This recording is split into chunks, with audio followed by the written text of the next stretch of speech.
Okay, let's move on. The second lecture is about the crash prediction model. So I studied this topic more than 10 years. This is my master's study following Professor He Lai Huang in Sensor Source University. Actually, as I told yesterday, a good supervisor is very important, right? So when you study as a PhD student, you do not have any choice because the project is here, right? You need to do the project. So our project is to develop a crash prediction model. Actually, the crash prediction model is the crash frequency model. The number of crash of those facilities, such as intersections, road segment. Actually, we focus on the neighborhoods, the traffic analysis zone. I remember my first paper is about a very difficult problem in geography, modifiable area unit problem, MAUP. So if you study the geography, you know this problem. These problems up till now, these problems have not been resolved. So this is my research, right? So 10 years, I researched the model during my master study, researched the model during my PhD study, from Changsha to Hong Kong, right? The data set has changed. In Changsha, we use the data from the US, for Florida, in the Hillsborough County. This data set was collected by my supervisor during his postdoc. When I went back to Hong Kong for my PhD study, I collect the data by myself in Hong Kong. So I will tell you some details in my presentation, how to do the research. Okay, let's move on. So actually in reality, we have two types of models. The first is a deterministic model. What is a deterministic model is that, so if we giving a set of input variables, right? You run the model, no matter how many times you run the model always outputs the same result.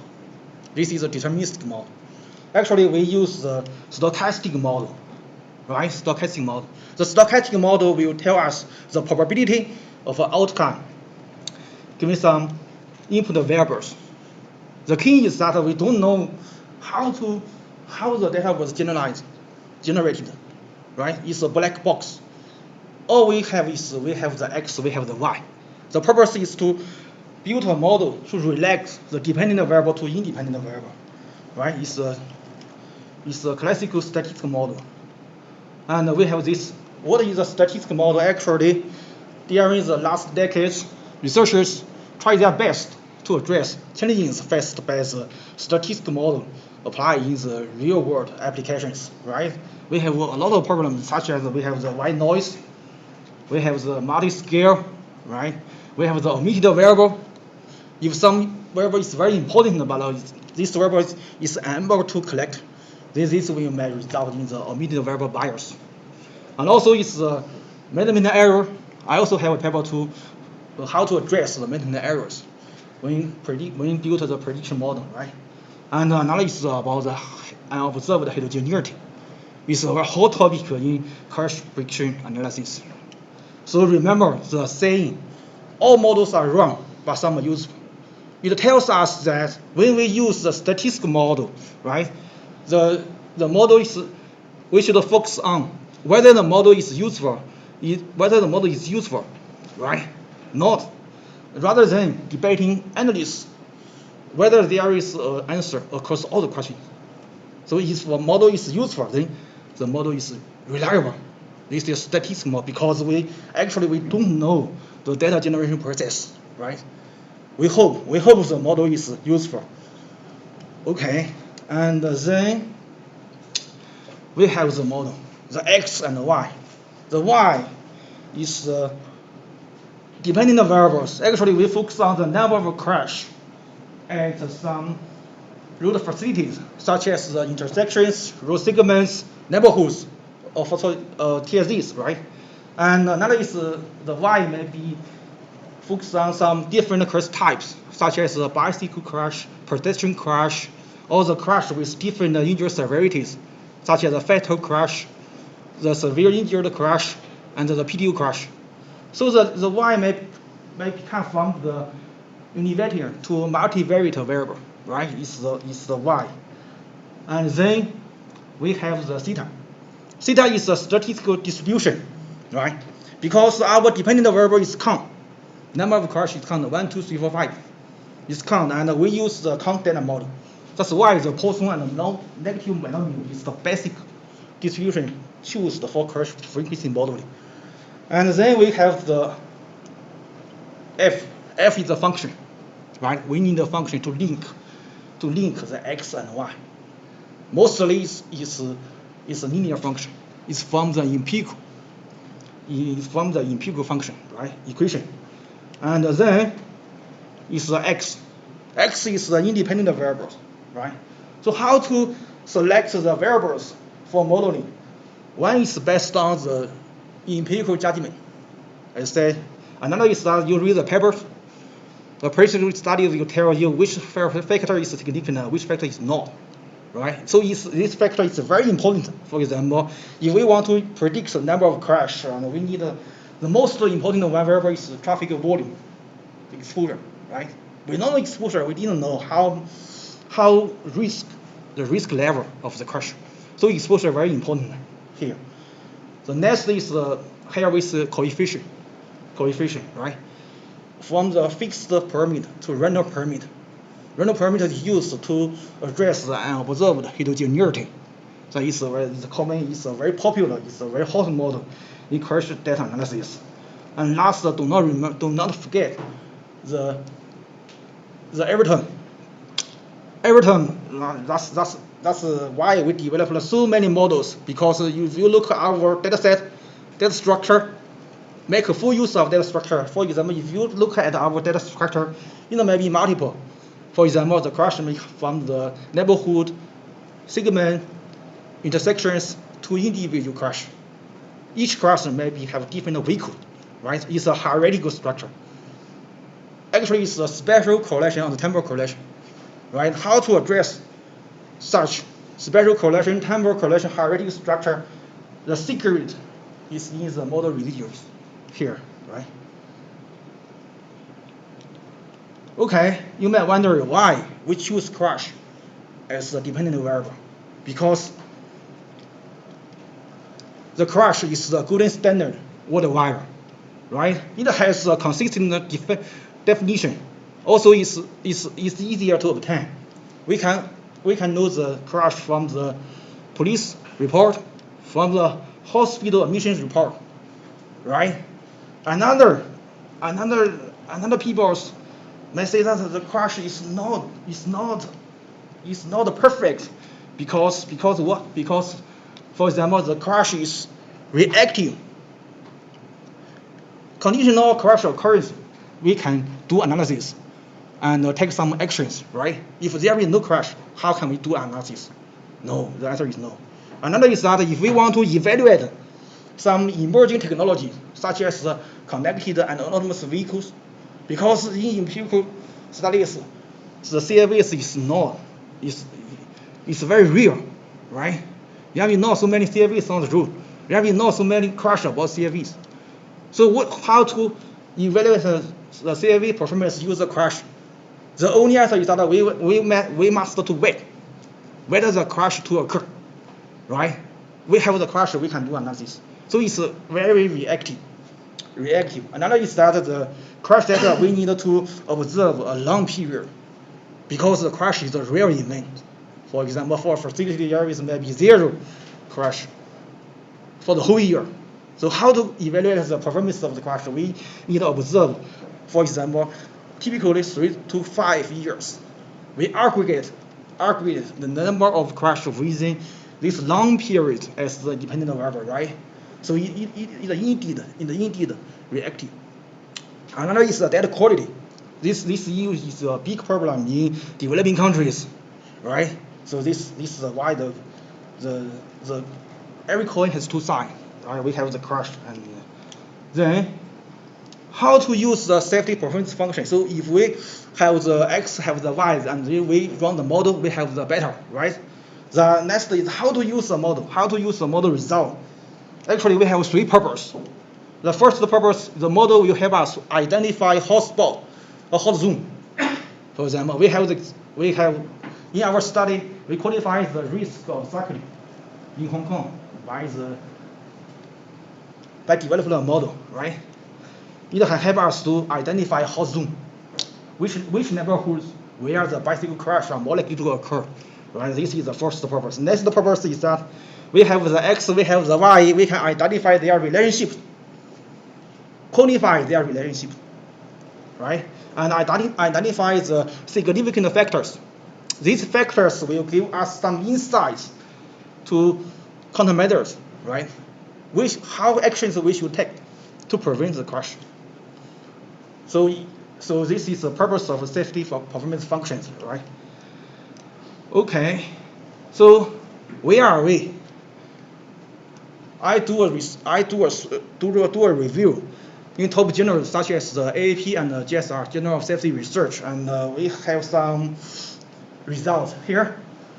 Within the last decades, how many papers are published in the top journals about the crash frequency modeling? Actually, the number is very small. You can see that in 2016, only 20 papers were published.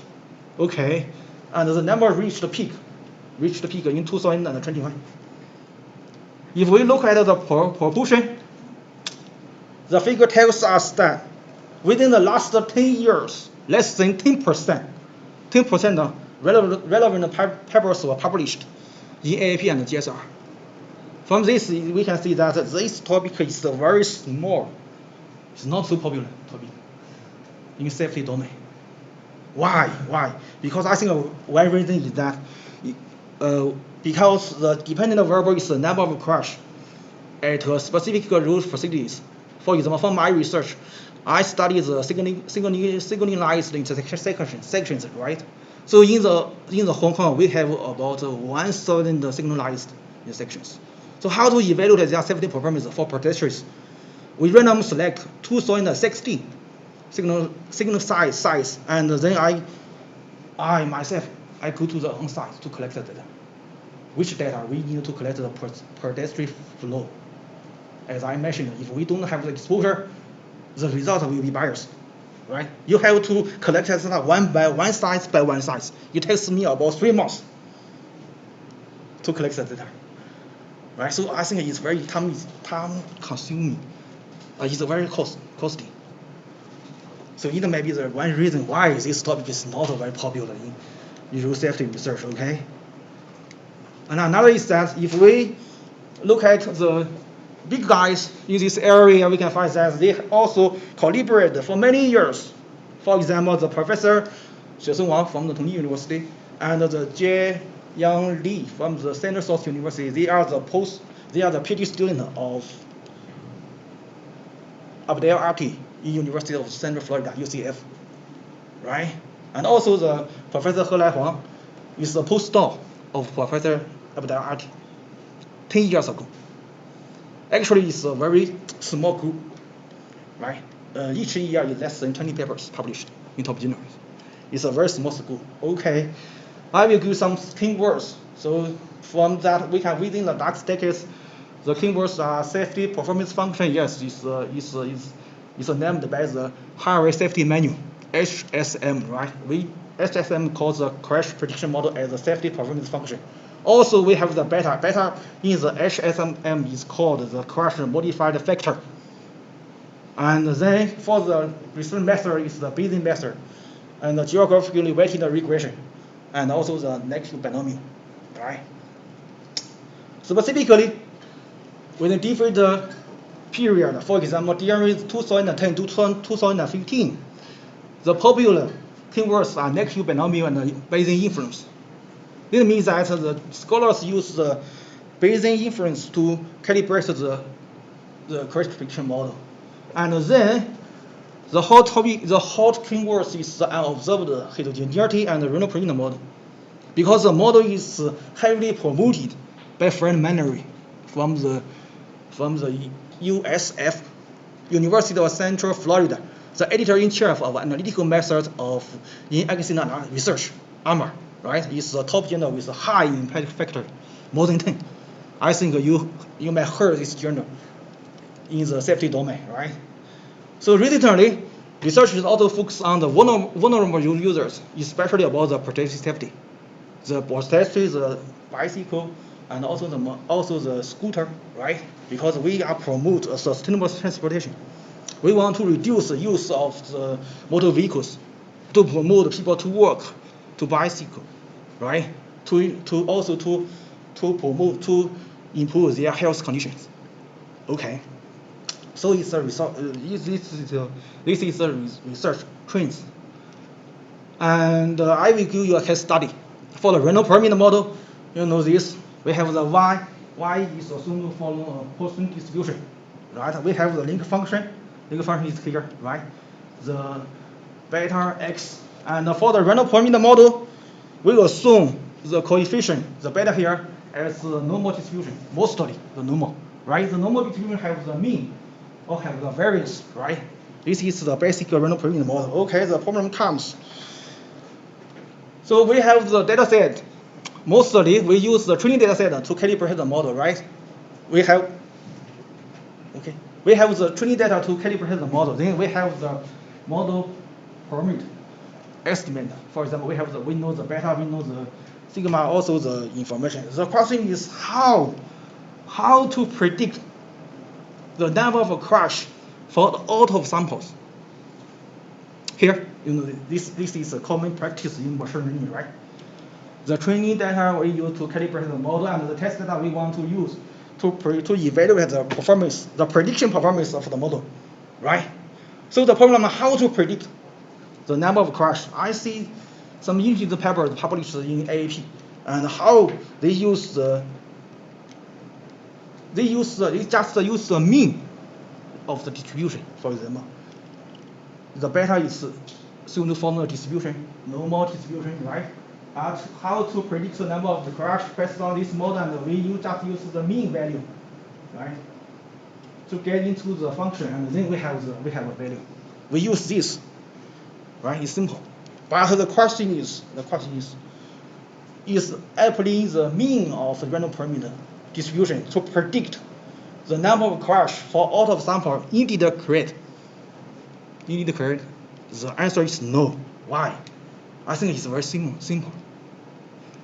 For example, if we take a Taylor series expansion near the point of the random parameter distributions here, right? We take a Taylor series expansion, second order, right? The formula will become like this. Okay, and then we take the expectation on both sides, right? Expectation on both sides. And then the formula will become like this. Like this. We can see that.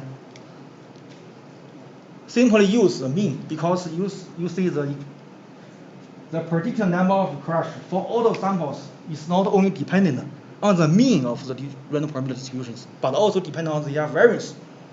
How the function is here. They tell us that like this, right? It's like this. And also you see the function is very mathematically elegant, and also is very straightforward to use because of the convex property, right?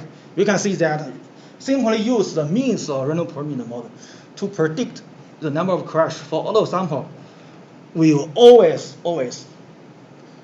under prediction of crash counts, because we assume a link function that here is a convex property,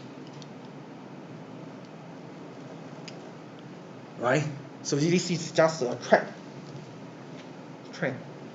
Okay, I found these findings. Use just this. It's very simple.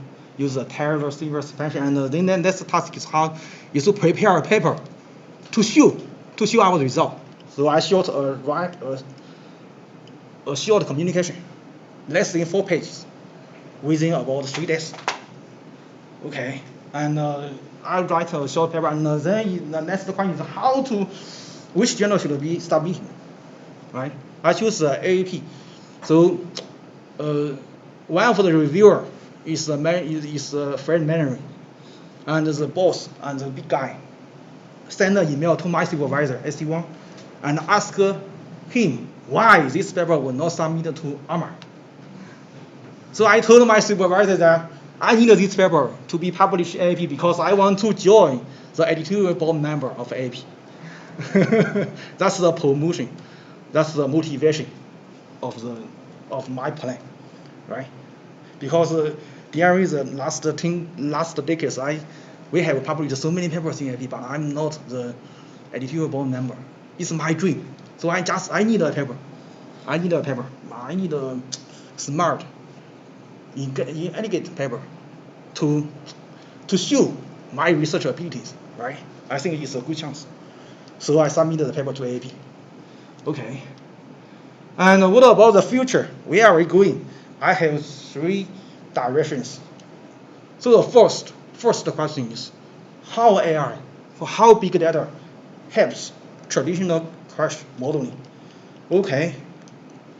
As I mentioned, during my PhD study, I collected data on site, one by one, right? It's very costly and labor intensive. It takes about 3 months. So actually, we have the big data, we have the Google Street Map, we have the OpenStreetMap, we have the street image, right? And we also have the computer visions, right? And based on the computer vision technology, based on the big data, cross-source data, and we can conduct virtual neighborhood audits. We do not need to go on site, right? I think it's very fast and it's very big. It's very fast.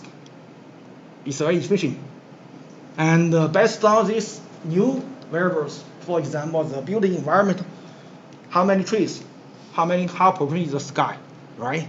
How many the building, how many the earth. We can get some new variables. Put this new variable into our model, we may generate some new insights, right? This is the first. The next is methodology, how to fuse traditional statistical model with machine learning model, right? So if we go back to the original point, we have the traditional statistical model, right? It's simple, but it indeed provides some prior information for machine learning, right? It can help in feature selection and model training, right? It indeed provides some prior information. And we have the machine learning model based on the interpretable machine learning technologies. We open the black box, we find some nonlinear and interaction relationships. These nonlinear relationships then can help us update our link function, right? I think it's like a single. And recently we have write a paper about how to incorporate a special correlation with machine learning models, the ChartG boost. And I will show you the results. The paper has been published. Okay. So the next direction is, so we know the crash is reactive, right? The crash analysis is reactive, is need long observation, is an aggregative model. What is the aggregative model? Because we aggregate the number of crashes within a long period, 3 or 5 years. So the next question is how to change the reactive to proactive. How to change the aggregate analysis to disaggregate analysis. So the answer is how to link a crash with traffic conflict, right? So we have the traffic conflict technologies. From the traffic safety pyramid, we see that traffic conflict technologies can be used as surrogate safety measures. Remember these were surrogate safety measures, right? Because the crash is very real, right? It takes a long time to observe, and then we can use some surrogate safety measures.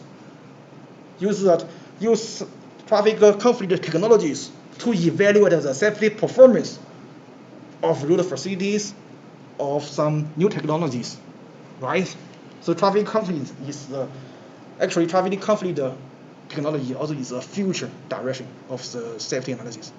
I heard this conclusion from many professors, from Professor He Lai Huang, from Professor Hank Sim in the QT, right? They also agree that traffic conflict is the future of the safety analysis.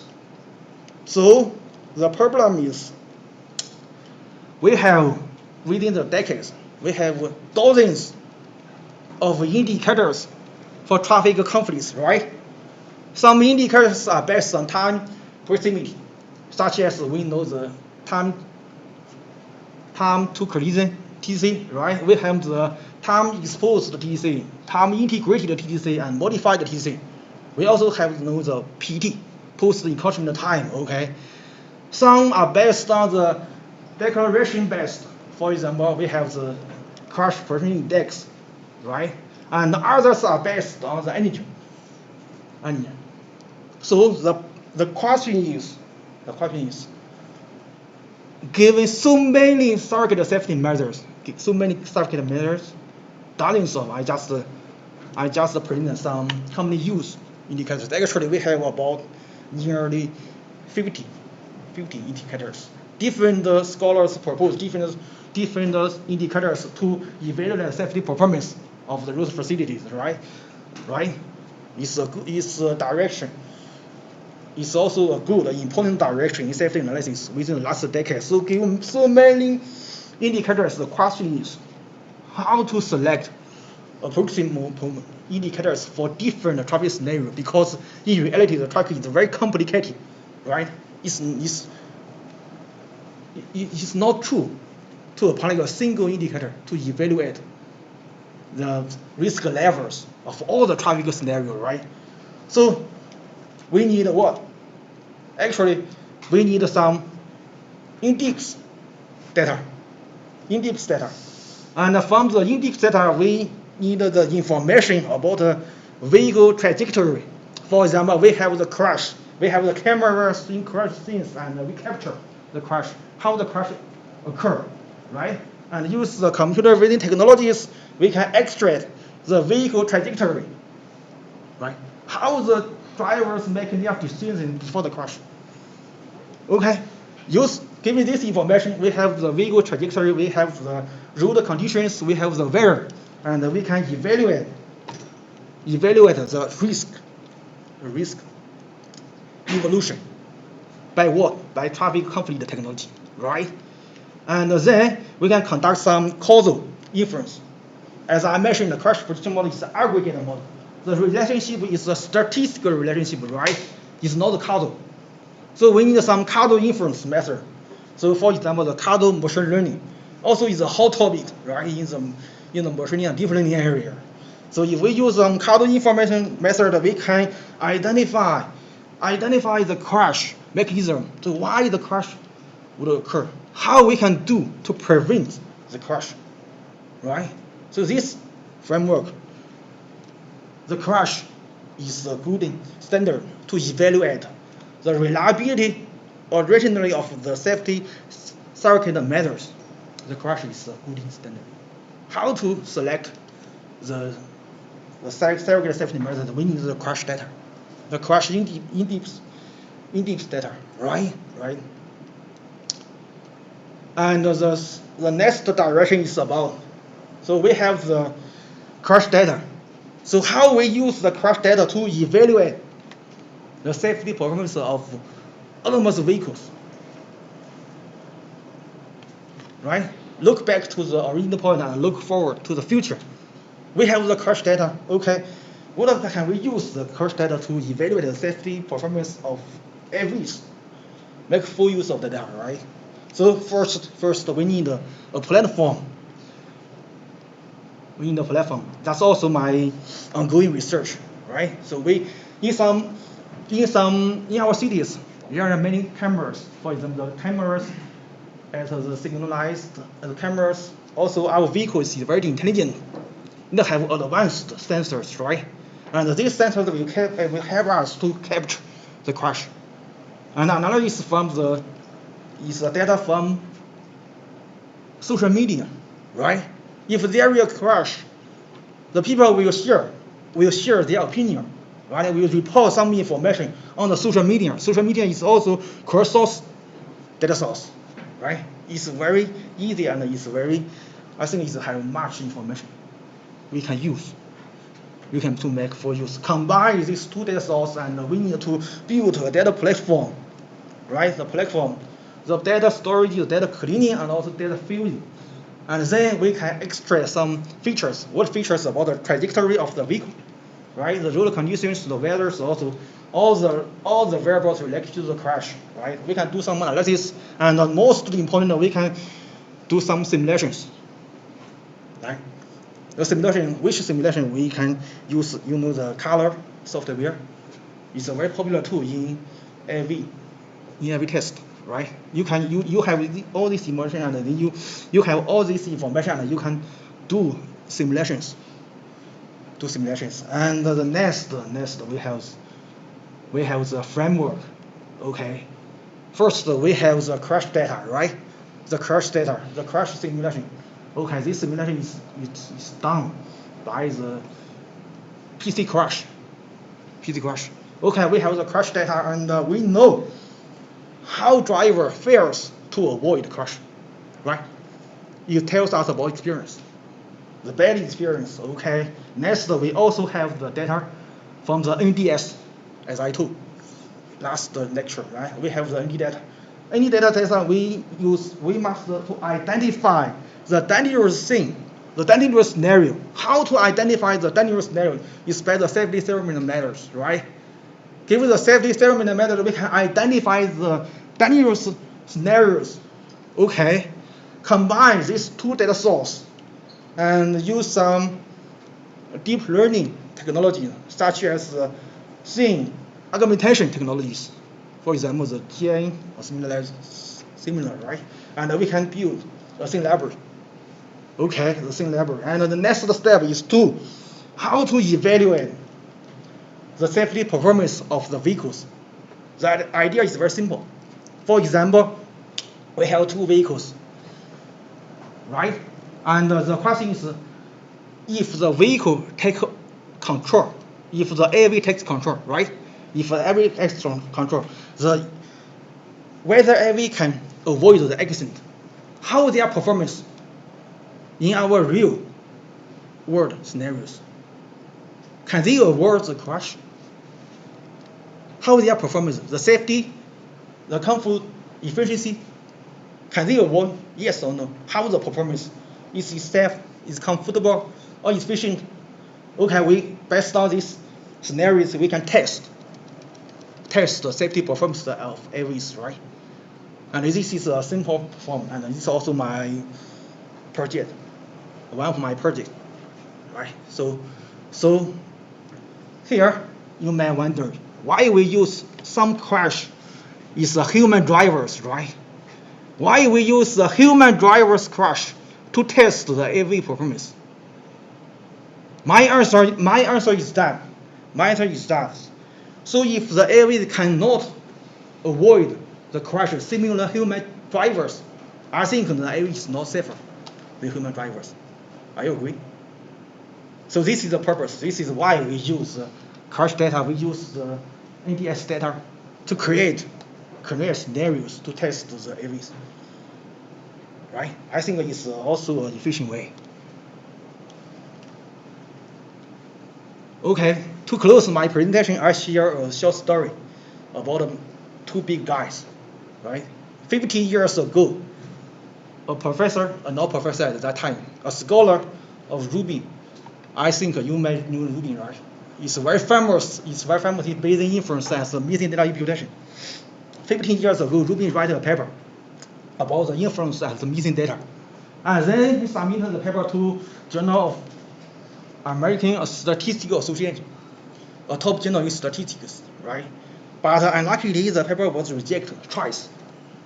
And then he submitted the paper to Annals of Statistics, also a top journal in statistics, right? And he thinks, this thing have a chance because I knew the editor. I have a good relationship to the editor, but the editor still reject his paper. And then he asked the editor, which journal should I submit? The editor suggests Yiddish Weekly. They're joking, right? Yiddish Weekly. And then he finds the biometric. It's also a top journal. The editor-in-chief is the David Cox. You know the David Cox? You use the Cox model, Cox process model. Yeah, it's proposed by David Cox. Okay, David Cox read the paper and liked it very much, right? So a paper has been published, and a wonderful friendship between the two big guys, right? So the Rubin wrote this short story to show the respect to cooks in 2022. So last night, some student told me that their papers has been rejected, maybe rejected by many journals, right? So my answer, my suggestion, don't worry, be patient, be confident, right? Polish your paper and submit a new journal. Never say never. Okay. That's all. Thank you for listening.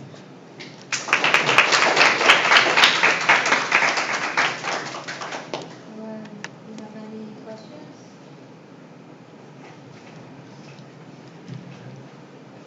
Okay, thanks.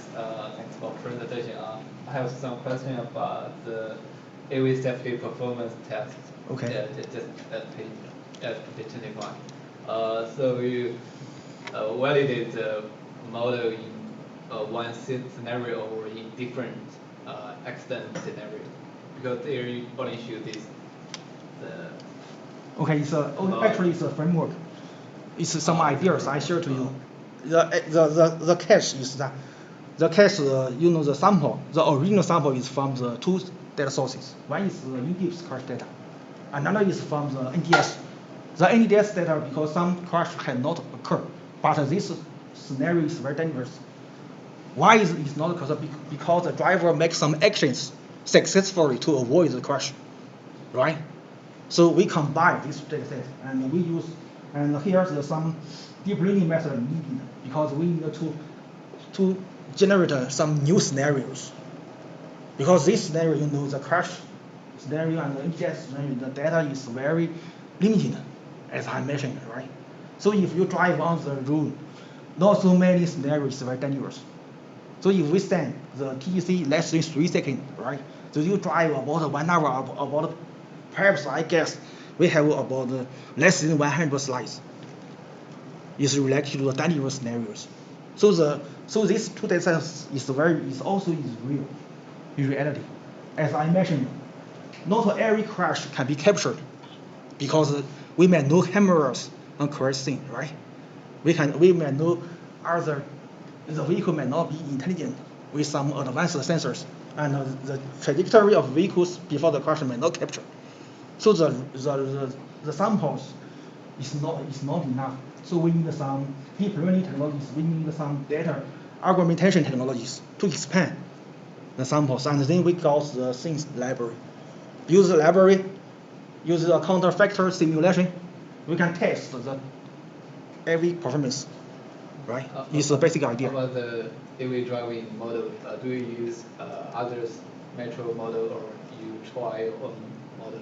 Actually, I don't know. Actually, our task is not to develop the AV algorithm, perception, control, or other decisions. Our task is we need to design a scenario to test the performance of the AVs. For example, if you are from the company, you have an algorithm. Okay, how your performance of your algorithm in our dataset? We provide the scenario to you to test your algorithm, right? We give the report. It's our task. Give some feedback to you, and then you optimize your algorithm, right? So the purpose here is evaluation. Evaluation. Also, you call a very good point, because actually the next is how to design, how to optimize every algorithm, right? So it's also very important. So the task here is we just design the scenario to test for test purpose. Do you improve the driving model? Input the driving model. Improve. No, I don't improve. Oh. The behavior of the vehicles is from the real data. In this practice, it ensures the reality of the scenario, right? It's because the data is real, the scenario should be real. It's indeed occur in our real world. So we just use this real world data to test, to do some simulation to test the AVs. How the AV performance if the vehicle is controlled by the AV. If the AV can avoid the accident, how is performance to handle this dangerous scenario, right? Okay. Okay, thank you for answering.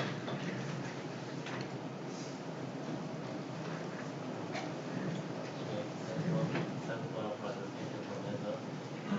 All the AV safety testing human confused if you detected it in a real car or in a simulation system. Mm-hmm. Yeah. Because in some crashes, it may be some crashes may be risked because of the camera or the sensor didn't detect something. Mm-hmm. But if it is all simulated in a simulation system, I think some crash in this simulation system, maybe we need to do some assumptions. And with these assumptions, maybe in reality this crash may not happen. Yeah. So I want to know how you could guarantee the reality in your simulation system. Actually, how to ensure the reality of the simulation, right? Yeah. Because one way is that we use the real data.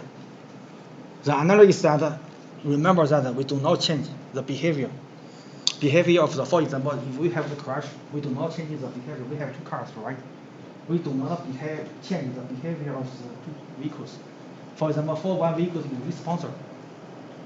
So the one vehicle will take some dangerous actions and is going to have a crash, right? The other side have to need to take some actions.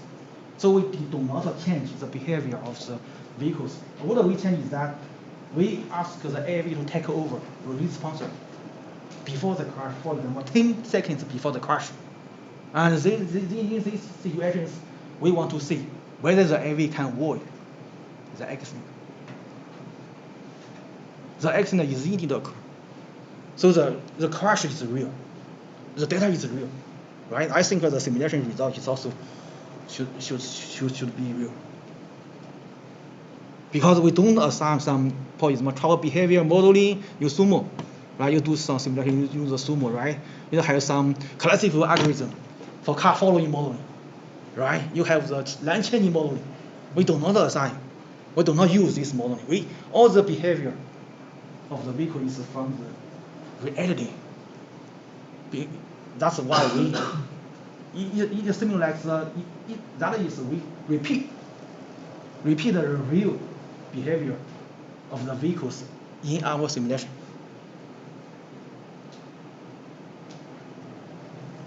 And I have another question about the 2020 crash modeling. Mm-hmm.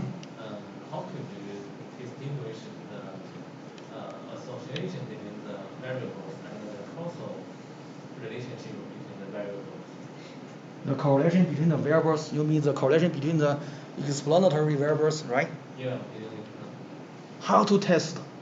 I think it's how to test, I okay. think his question is the difference between the causal relationship and the association. Yeah. You mean the causal relationship and the association, Yeah. right? Okay, I got it. Okay, actually, it depends on the models that we use. Depends on the model we use, right? So if we assume model like the crash prediction model, I think like we aggregate the number of models, the number of crash at some specific roadside facilities, and we relax the x. The x is the potential risk factors to y. I think the output, the result, is a statistical association relationship, because the method is a statistical model.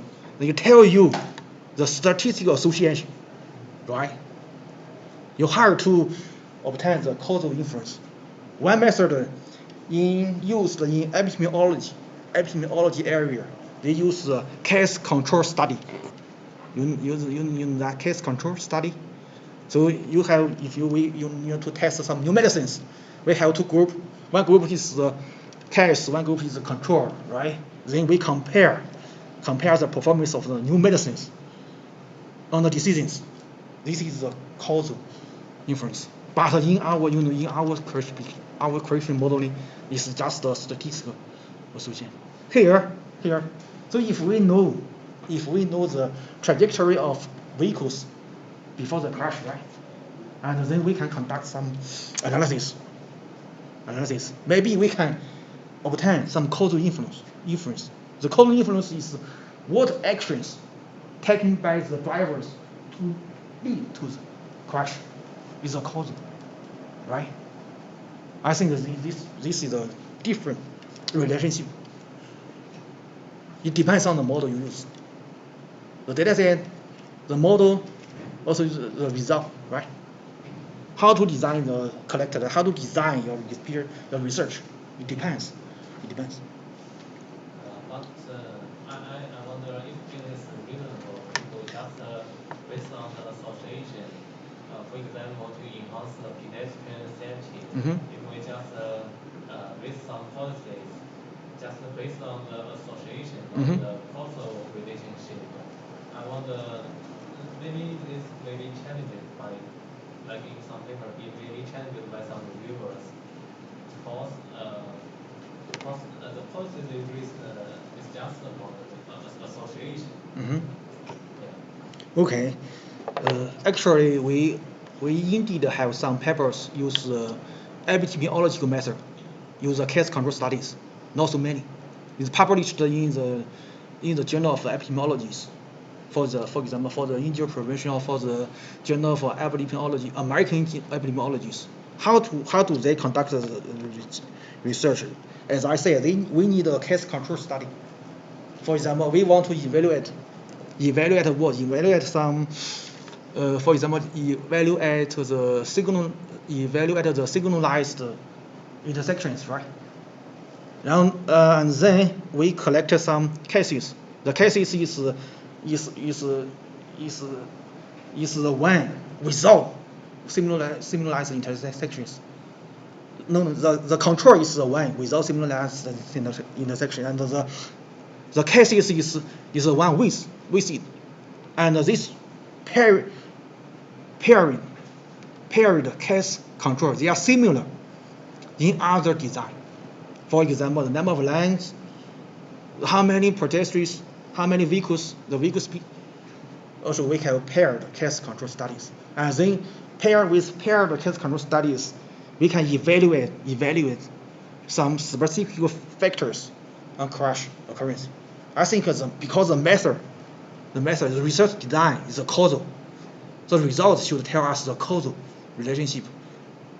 Because it depends on the actually, frankly, the statistical model may also, why the statistical model cannot predict the causal inference. I think the answer is not positive, is not negative, because sometimes the result of the statistical model is indeed causal, but it has not validated by the causal method, right?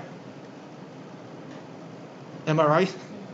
So I think it's a big circle of the statistical model, and it's a small circle of the causal model, right? They have overlap, right?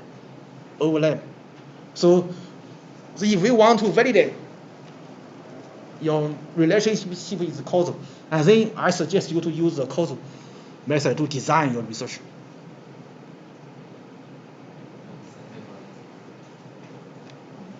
Professor, may I ask what indicator you use to quantify the driving comfort performance of the autonomous driving? Okay, that's a good point. Actually, we have many methods, but I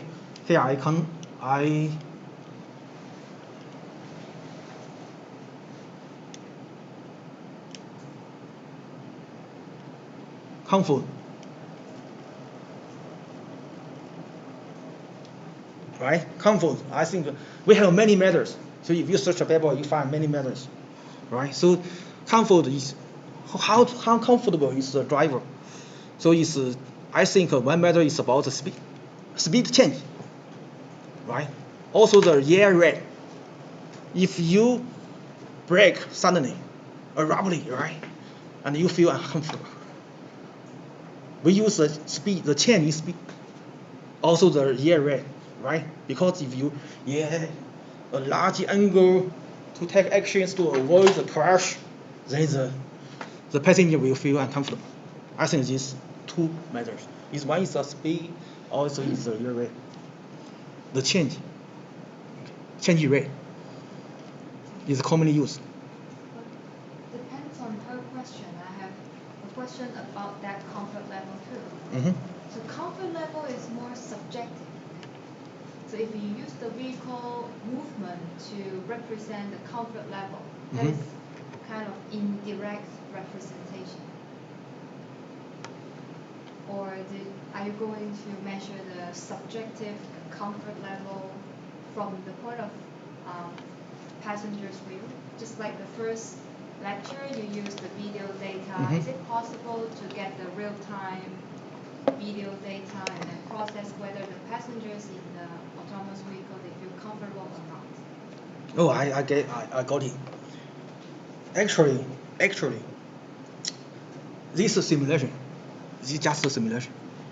We do not have not every vehicles have the camera in the, not every vehicle have the cameras in the vehicle, right? We cannot record how the passengers response to the accident.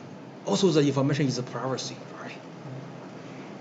So if you look at the crash report, you find that we don't know the name, the other identity information of the injured passengers, right? So this simulation, we just is just a simulation. What we know is the trajectory of the vehicle, the speed, acceleration, the position. So my idea is that if the vehicle successfully avoid the accident, how this decision, if the decision is very, is very makes is very smoothly, or is suddenly, as I said, is made by brake suddenly, or is made by changing the line suddenly, right? So different decisions may also pass our task, but the comfort of the passenger may be different. That's why we need to consider, right? Not only the safety, whether they can avoid the accident, but also we need to consider the comfort. Whether the AV can make the early decisions, whether the AV can make the smoothing decisions, right? I think this decision will make the passenger more comfortable. Here the comfort is just surrogate based on indicators, as I said. Now, of course, you can do a test for use different cars with different speed, with different accelerations, how the passenger feel, right? And you can ask they have a ranking, 1, 2, 3, 4, 5, and then you have the levels, similar to our fatigue, right? And use the levels you can also quantify the comfort indicators. Other questions? Maybe one last question from the floor.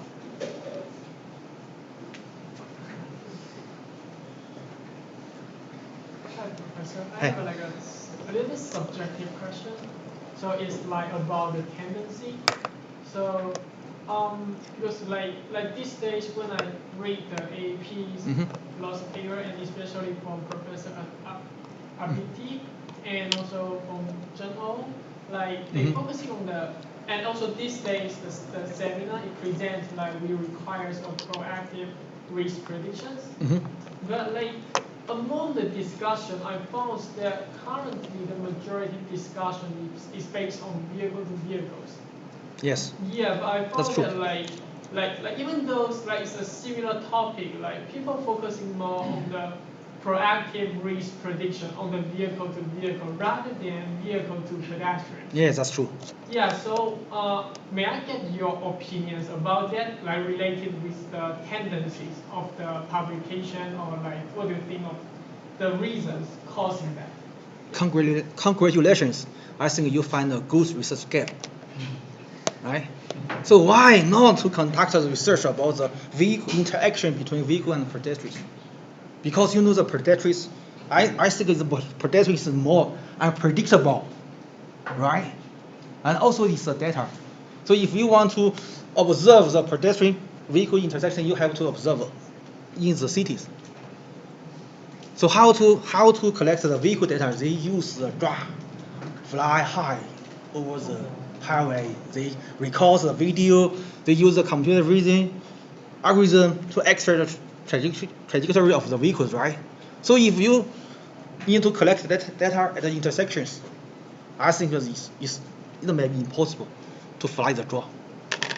Also, the data collection is a issue. It's a reason. Another is, as I said, because the pedestrian is more unpredictable. The problem is more complicated, right? It's more complicated. Actually, there are so many good papers in IEEE about the prediction of pedestrian intention. Their correct intention, or whether they watch the video, watch the vehicle, right? They have any interaction with the vehicle. Also have some new papers in human factor journals about the external human machine interaction, right? The pedestrian and the autonomous vehicles. If we give some information to the pedestrians, how the pedestrian response to the information, right? I think it's a very promising, fantastic research direction. Thank you so much. Okay, so let's close this session. So please take your questions. Thank you.